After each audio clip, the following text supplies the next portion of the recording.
नमस्कार, मी संगीता काळे.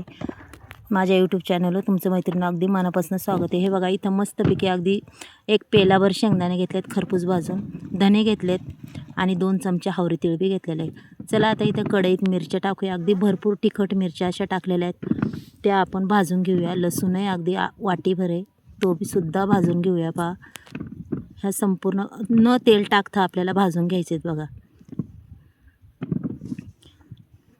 अगदी पटापट हालून आपल्याला हे भाजून घ्यायचे. गवाळ जास्तही भाजायचं नाही आहे मैत्रिणींनो, कारण की आपण पुन्हा वाटल्यावर आपण ते परतणार आहे.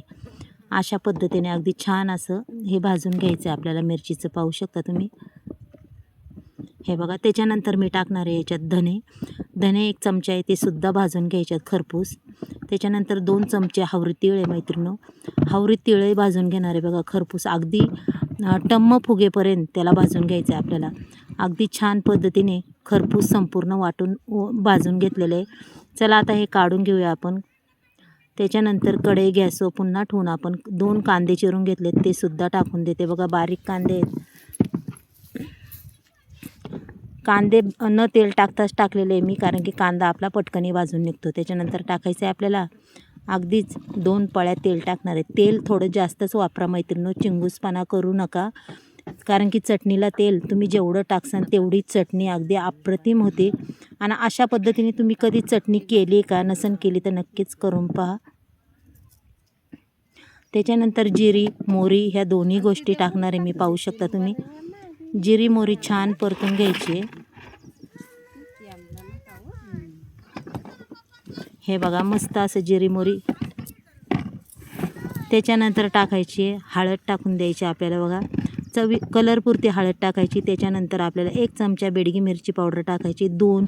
हे दोन्ही छानपैकी मिक्स करायचं बघा. कलर किती सुंदर येतो, अप्रतिम अगदी कलर येतो. त्याच्यानंतर आपल्याला वाटीभर कोथिंबीरही टाकून घ्यायची. चवीपुरतं मीठ टाकायचं आहे मैत्रिणींनो. पहा बरं, अगदी सुंदर कलर आलेला आहे आणि रंग बी किती छान आला आहे. मिरची खूप छान आहे मैत्रिणींनो, महिनाभर टिकेन अशी ही मिरची. हे बघा, आपण इथं संपूर्ण वाटण आता मिरचीचं वाटून घेतलेलं हे संपूर्ण आता परतून घ्यायचं. अगदी मैत्रिणींनो, फक्त तुमचे 3 मिनटं मी घेणार आहे, जास्त बी नाही. 3 मिनटात आपली चटणी तयार होते बघा ही. आणि पहा, तिचा कलर किती छान झालेला आहे मैत्रिणींनो. जशी तुम्ही परतसान तसा तिचा कलरही खूप छान दिसतो. आणि मैत्रिणींनो, चटणी आपली अगदी छान अशी झालेली आहे, पाहू शकता तुम्ही. मस्त मोकळी, अगदी प्रवासाला न्यायला सुद्धा 8 दिवस टिकेन अशी ही चटणी आहे. आजची तुम्हाला चटणी आवडली असेल तर नक्कीच एक लाईक, एक सबस्क्राईब करा. कोणी नवीन असेल त्यांनी करा. चला मग, उद्या भेटूया. बाय.